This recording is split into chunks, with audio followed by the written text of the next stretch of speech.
For this podcast, I decided to work with second graders, and the topic for social studies I used was landforms. According to Piaget's cognitive development stages, the second graders are in the pre-operational stage. These children are able to mentally represent objects and engage in symbolic play. That's the reason why at the end of the video they're going to be playing a game where they're going to match vocabulary terms with the illustrations, and all the illustrations are going to be reviewed and the vocabulary terms are going to be reviewed during the activity and the whole lesson.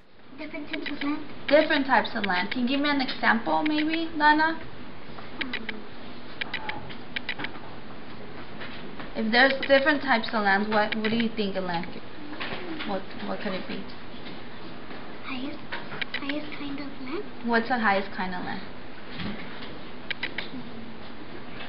Look in the book, it's right here. What is it? A mountain, right? Okay, so I'm going to discuss with you different types of landforms that I have here in the note cards, and I want you to either show me in the picture in the book or read me the definition, whichever one you want, okay? So what's a peninsula? Let me see. Okay, can you read me the definition? Landform that is surrounded by only three sides by water. Okay, so it has one side right here, another side right here, and another side right here, right? So I'm going to give you an example of a peninsula here in the globe. And one is Florida. The state of Florida is a peninsula because, why do you think it's a peninsula? Because there's three rivers and water. Yeah, there's three waters right here, right? And then there's another peninsula that's close to us, and it's the Yucatan Peninsula in Mexico. And it also has 1, 2, 3, and it's surrounded by 3 parts of water, okay? What about a desert? What do you know about a desert?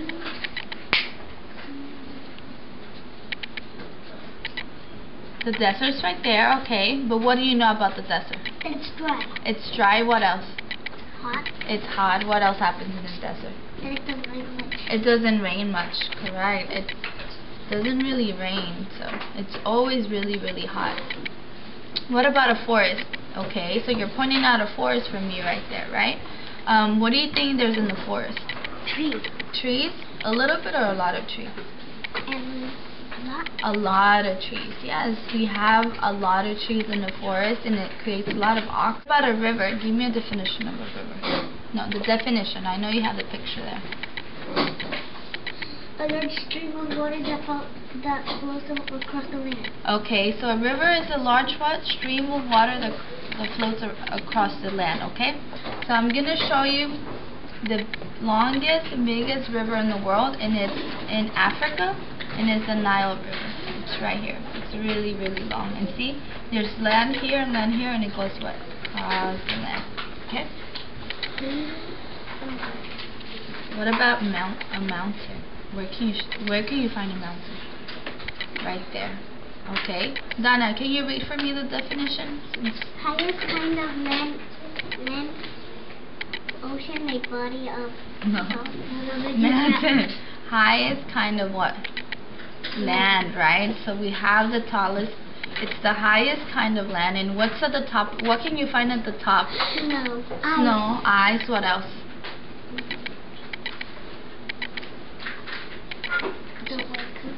The white color, yeah, because that's the snow. So a mountain, I'm going to show you here. Do you see this part right here? Do you want to feel it? Feel it with your finger. What does it feel like?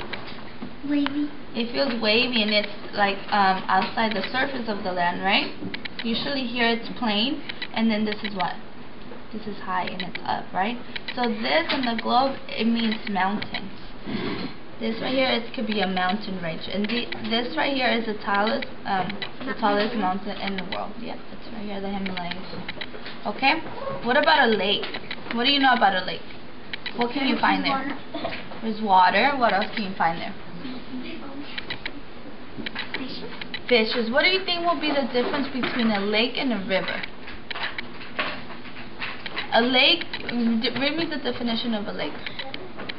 body of water that with land and on all sides. Okay, on all sides. So a river, it's a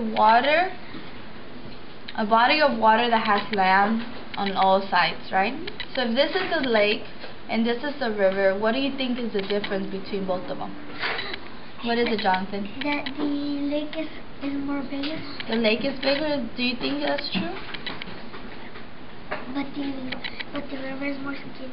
The river is skinny, okay. But okay, I'm gonna teach you. So the lake is surrounded by land. You see that? It's like in a circle usually to make it easier. So this one doesn't float. It just kind of stays there. Always stays there. And the river, it's always flowing because it goes through the land. You see that? The water is always moving. And then last, we already went over peninsula, right?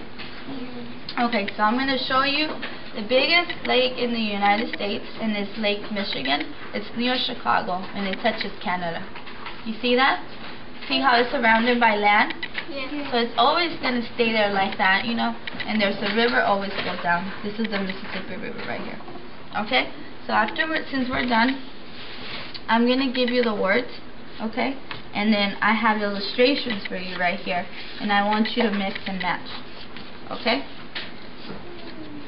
So here are the words, and you guys can find the point.